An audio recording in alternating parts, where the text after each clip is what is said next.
নেপালের নতুন সরকার ক্ষমতায় বসে কি কি কাজ করতেছে আপনারা একটু ভিডিওটা মনোযোগ দিয়ে দেখবেন। আর বাংলাদেশের ক্ষমতায় বসার পরে তারা শিশু যোদ্ধা এবং জুলাই আন্দোলন নিয়ে কি কি করতেছে এই বিষয়ে আপনারা একটু কমেন্ট করে জানাবেন। আপনাদের মতামত জানতে চাই যে নেপালের সরকার ক্ষমতায় বসে কি কাজ করে আর বাংলাদেশের সরকার ক্ষমতায় বসে কি কাজ করে, আপনারা একটু কমেন্ট করে জানাই দিবেন। জেনজি প্রধানমন্ত্রীর মাস্টার প্ল্যানে বদলে যেতে শুরু করেছে নেপাল।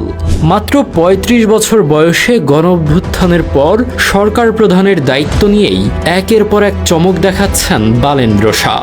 শপথ নেওয়ার মাত্র ১৩ দিনের মাথাতেই তার ১০০ দফার চমকপ্রদ অ্যাকশন প্ল্যান কাঁপিয়ে দিয়েছে পুরো দেশকে।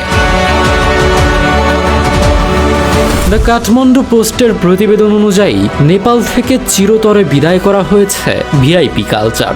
রাস্তায় এখন আর কোনো নেতার গাড়িবহর নেই, উল্টো খোদ মন্ত্রীর গাড়িও বিনা বাধায় তল্লাশি করতে পারবে ট্রাফিক পুলিশ। এই হচ্ছে দুই দেশের সরকারের জিরো টলারেন্স নীতি নিয়ে সাবেক প্রধানমন্ত্রীকেও পাঠানো হয়েছে শ্রীঘরে। শিক্ষাঙ্গন ও প্রশাসনকে পুরোপুরি রাজনীতিমুক্ত করার এক সাহসী পদক্ষেপ নিয়েছে এই তরুণ সরকার।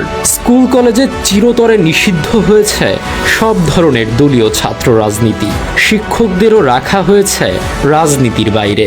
পাশাপাশি শিশুদের মানসিক চাপ কমাতে ৫ম শ্রেণী পর্যন্ত সব পরীক্ষা বাতিল করা হয়েছে।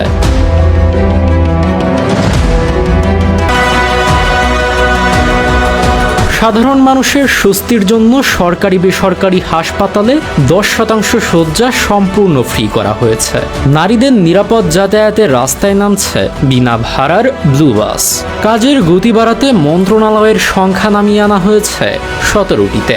কথা কম কাজ বেশি, এমন মন্ত্রেই যেন নতুন এক আধুনিক নেপাল গড়ার পথে দুর্বার গতিতে ছুটছে বালেন শাহর এই তরুণ প্রশাসন।